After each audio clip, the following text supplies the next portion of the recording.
In today's video, I'm going to talk to you about sourcing and more specifically liquidation and the 5 things that I think are the most important things that we should be looking for as resellers, and also those CEOs of these liquidation companies really should be doing a better job of focusing on these 5 things. So without any further ado, let's go.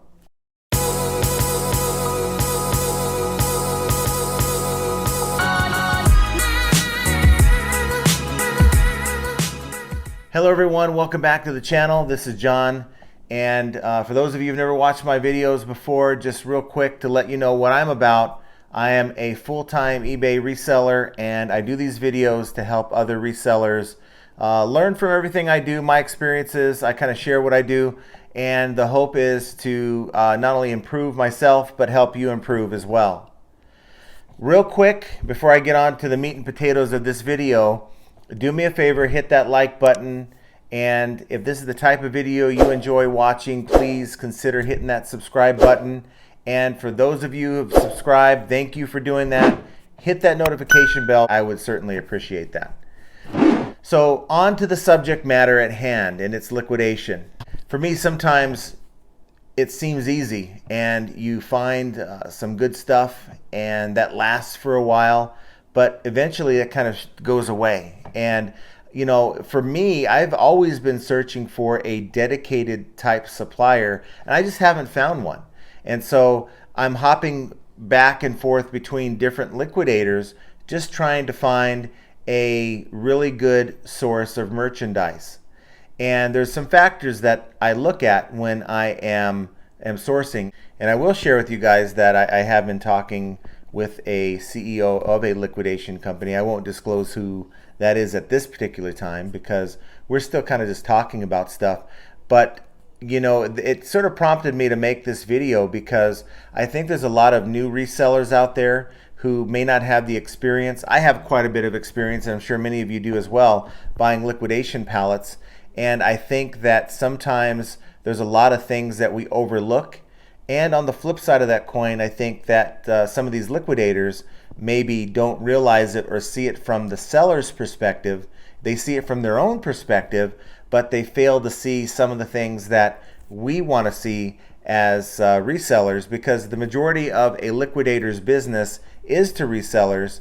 And I think it's very important to put this information out there.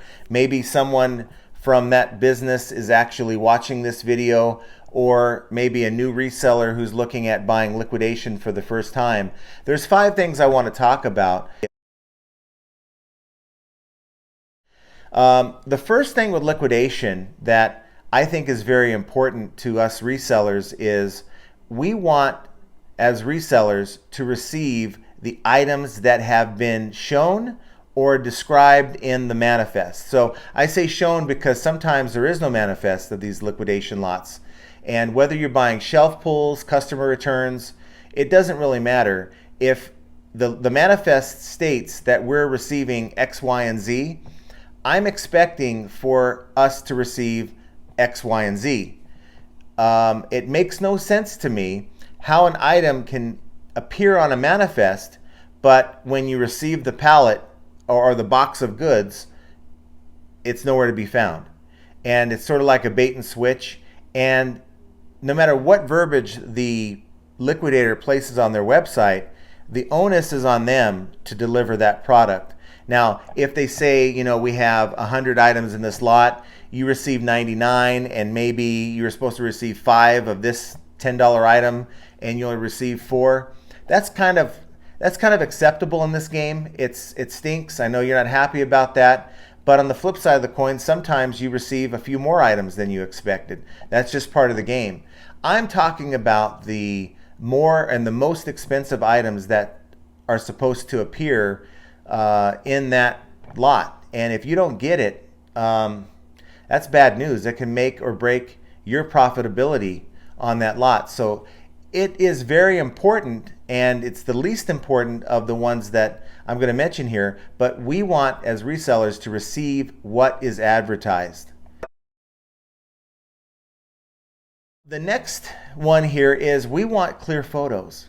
And I can't tell you how many times we get maybe one decent photo when we're looking at a liquidation lot. Maybe there's no manifest, or you have a series of photos where it looks like the person who took the photo was running by the lot while they're taking the photo. And it's very hard, especially when there is no manifest, it's really hard to determine the value of that.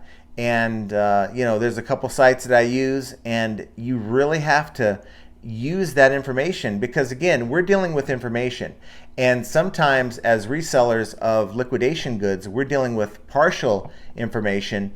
And if you're not spot on, if you're not actually correct about the items that you see when you're buying these lots, you can maybe under the impression you're buying something that has value, and you're getting something totally different. And the liquidator's not at fault for that, because they didn't put it on their manifest. So you're sort of buying what you see. As long as you get that pallet and it has the items that you see in that photo, then hey, that might be on you. But what we want as resellers, any of you CEOs out there, we want your people to provide us clear photos, and as many angles of that pallet you can provide, so we can see what's in it. The next one I want to talk about is reasonable shipping and processing time. So for any of you out there who've bought liquidation lots before, and most of it's online. If you bought it in person, of course, you're picking it up, and that's a different story. What I'm talking about is when you go online and you buy a liquidation lot or multiple lots, and you're asking the liquidator to ship, usually by freight, these items to you, okay? And I can tell you from experience that it shouldn't take 2 or 3 weeks for them to arrange to have a freight carrier come and pick up your goods. It doesn't make any sense. 2, 3, 4 days handling time max, but I've seen it where it's been like 2 or 3 days, they've been on top of it, and I've seen it where it's taken almost a month. And that latter part, taken almost a month, is absolutely unacceptable. As resellers, we tie up our money, our capital into that product or into that lot. And the last thing you want to do is just have that tied up somewhere, and you're not able to flip that and to make more money and to buy more lots. And so my call out to CEOs who are, or someone who's in the liquidation game, maybe has their own website out there, is your buyers want to see faster processing and shipping times.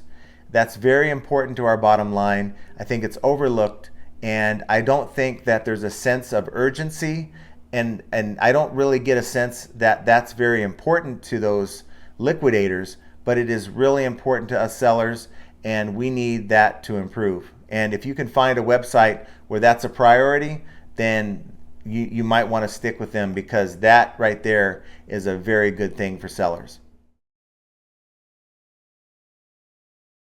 The fourth thing that us sellers want, or us buyers of liquidation goods want, is good communication.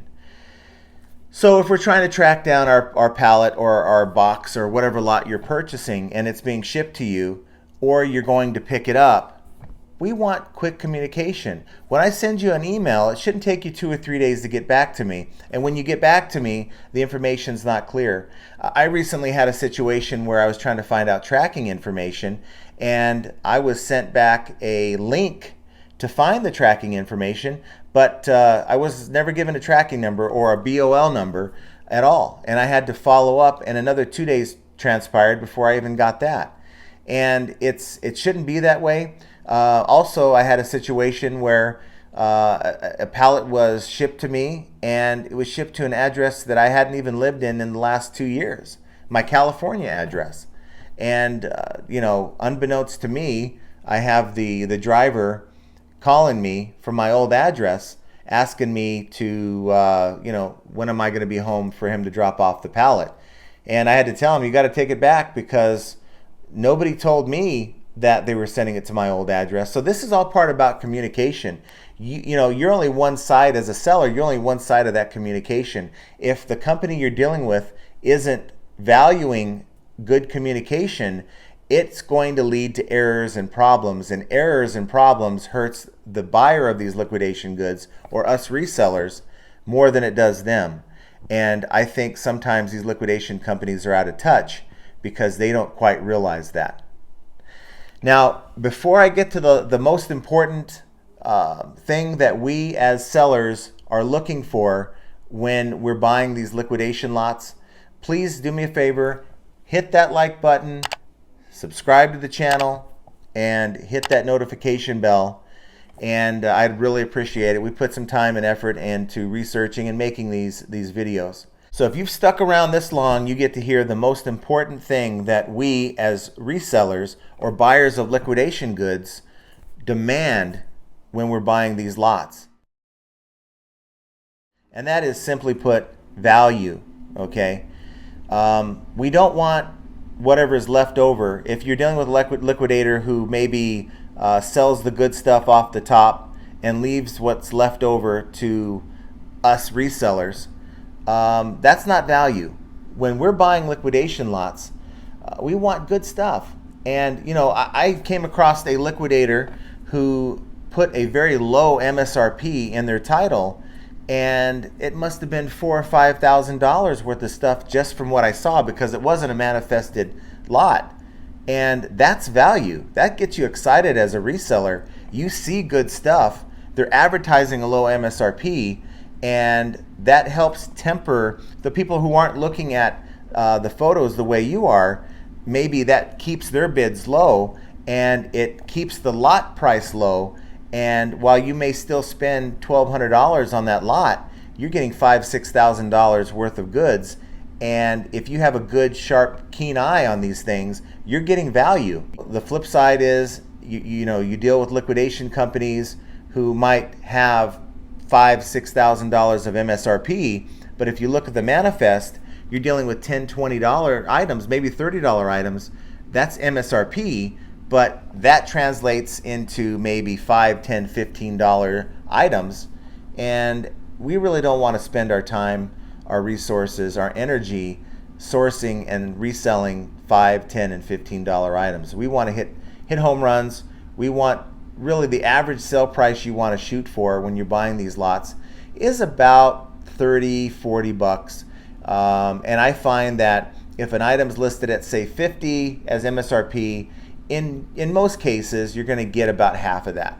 As resellers, buyers of these liquidation lots, you should not be focusing on $5,000, $10,000 MSRP lots that have a bunch of those $10, $15, $20, $30 items. It's just not worth your time. These liquidation companies really need to understand that they need to provide us a better mix and offset some of these liquidation lots with some home run items.